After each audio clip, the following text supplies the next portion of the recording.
কি প্রচন্ড মন খারাপ? তাহলে ভিডিওটি আপনার জন্য। এক সাগরে একটি জাহাজ প্রচন্ড ঝড়ের বেগে চূর্ণ বিচূর্ণ হয়ে গেল, কিন্তু সবাই মারা গেল। ভাগ্যক্রমে একজন ব্যক্তি বেঁচে ফিরল। সে বাঁচতে বাঁচতে একটি দ্বীপে গিয়ে পৌঁছালো। পরবর্তীতে সে অপেক্ষা করতে থাকলো, কোনো হয়তো নাবিক তাকে নিতে আসবে। কিন্তু সে একদিন অপেক্ষা করলো, 2 দিন করলো, 1 মাস করলো, কোনো নাবিক তাকে নিতে আসলো না। পরবর্তীতে সে নিজেই নিজের বাঁচার জন্য কিছু কাঠখড় জুগিয়ে নিজের জন্য একটি ঘর তৈরি করলো। কিন্তু পরবর্তীতে সে সেখানে থাকা শুরু করলো। একদিন নিজে শিকার করে এসে ফেরার সময় দেখলো তার যে ঘরটি সে বানালো সেটিও পুড়ে ছাই হয়ে গেল। তখন সে সৃষ্টিকর্তার নিকট বিলাপ করতে থাকলো যে আমি যে ঘরটি বানালাম সর্বশেষ সেই ঘরটিও তুমি কেড়ে নিলে। তখন সে সৃষ্টিকর্তার উপর রাগে ক্ষোভে সে নিজেকে শেষ করার জন্য সাগরের দিকে রওনা হলো।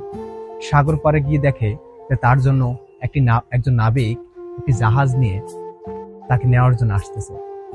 তখন সে তার নাবিক আসার পর জিজ্ঞেস করলো যে এতদিন পর্যন্ত অপেক্ষা করলাম, কোন নাবিক আমাকে নিতে আসলো না, তুমি কেন আসলে? তখন সে বলল যে দেখলাম দ্বীপ থেকে ধোঁয়া উঠতেছে, আমি ভাবলাম আপনি এখানে বিপদে আছেন, তাই আমি এই দ্বীপে আসলাম আপনাকে নিতে।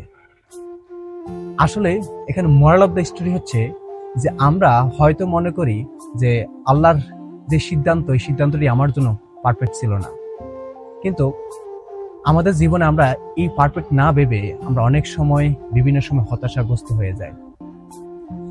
মনে রাখবেন, সৃষ্টিকর্তা যে সিদ্ধান্ত নেক না কেন সবসময় আমাদের জন্য উত্তম সিদ্ধান্তটি নেন।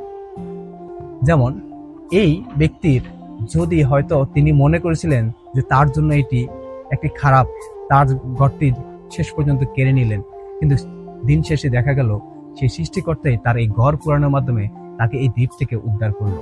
তেমনি আমাদের জীবনে এমন কোনো সিদ্ধান্ত আছে যে আল্লাহ হয়তো আমাদের জন্য ভালো মনে করেন না, যার জন্য সেই জিনিসটা আমাদের কাছ থেকে কেড়ে নেন। তাই বলা হয় যে আল্লাহ হচ্ছে উত্তম পরিকল্পনাকারী।